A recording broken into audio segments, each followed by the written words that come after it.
So yeah, so growing up Mexican, you just see your parents like do what they have to do and not complain and just get up every day and go to work. Even if it's a shitty job, they still go to work and do it. So I feel like we're we had I guess a better starting point than they did. My parents came to the U.S.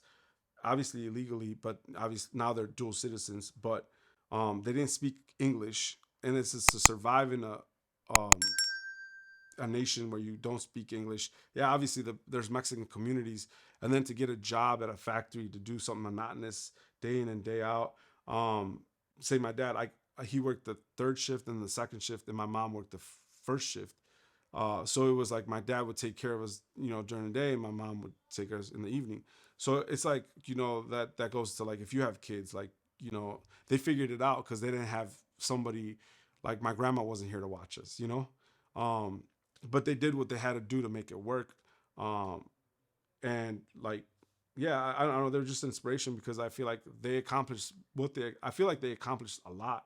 And it's like, well, I'm born here, I speak English, so I need to like do my own thing, level. You know what I'm saying? It's like they're not asking me to do. Yeah, they just wanted me to go to school, get an education, and I did.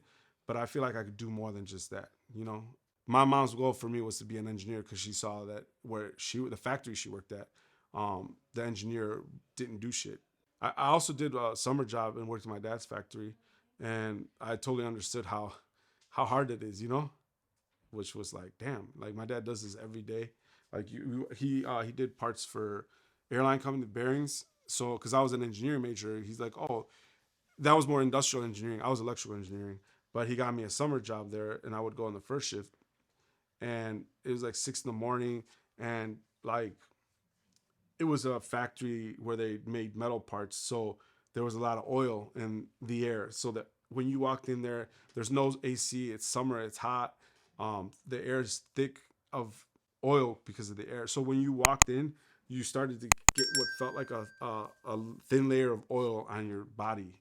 And I was like, damn, my dad's been doing this for years, and like he doesn't complain. He doesn't, like you get up, you go to work, and that's the football mentality, the blue collar.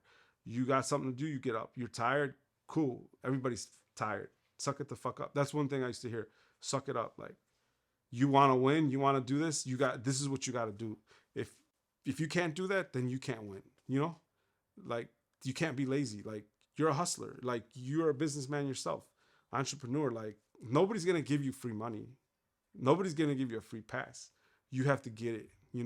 Obviously do it morally.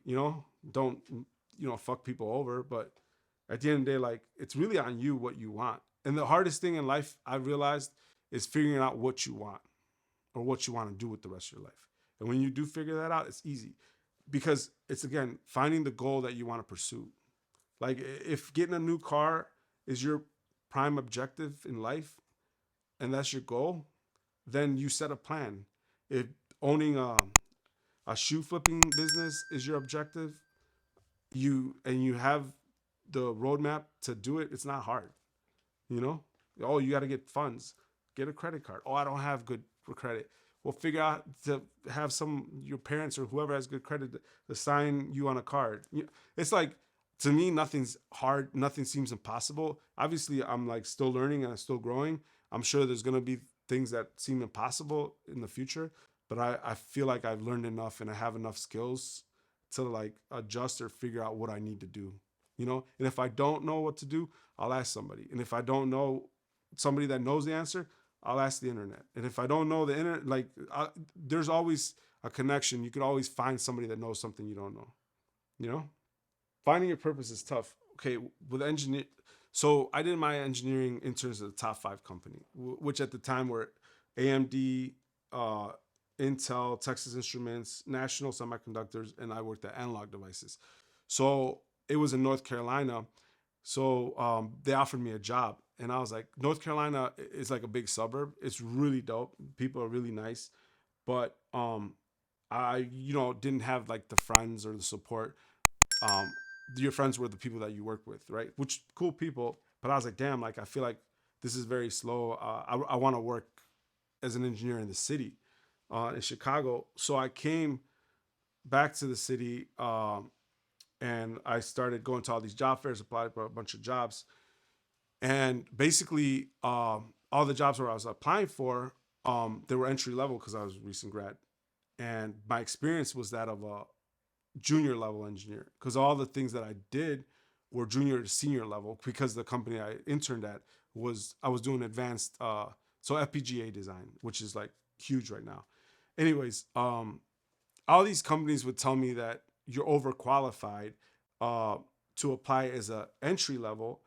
We want you to apply as a junior level. But when I would apply as a junior level, the senior engineers would be like, "Oh, this is perfect. You know, you could like literally." Northrop Grumman was the engineers were like, "Yo, like what you did, you can literally come here and finish our project for us." I was like, "Yeah, I saw them on my notes. I like exactly." Don't. He's like asking me all these questions. Walks me over to the HR person. HR person said, he says, "Hire this guy. Like hire him right now. He could just walk in tomorrow and help us with our project." And she looked at me and she was like, "Well, so like how many years experience do you have?" I was like, "2 rotations." She's like, "Well, we're gonna have to put you entry level." And then when I applied for the entry level, they were like, "Actually, your experience is a senior level, junior level. Here, let me forward it to my senior engineer." And then forward it to senior engineer. Senior engineer calls me. He's like, "Hey, blah blah blah." He's like, "Awesome, great. How many years experience you have in the field?" I was like, "Well, just my 2 rotations." Whoa, well, we need 3 to 5 year minimum. He's like, "You're great for the job. You just don't have 3 to 5 years experience." And I was like, "You're sitting here telling me I could do the job, but you don't want to hire me." So I was like, "Fuck this. This is stupid." Like everywhere I go, I applied Hewlett Packard. They're like, "Oh, amazing. We can have you do this. We'll move you out to California." And then they're like, "Wait, so it was always a technicality with the HR people. Like, you know what you're doing, but they always thought that like, oh, this kid's gonna like work 1 year and just dip. So after that, I was like, fuck this. This isn't for me. So yeah, that's how I knew I didn't want to be an engineer.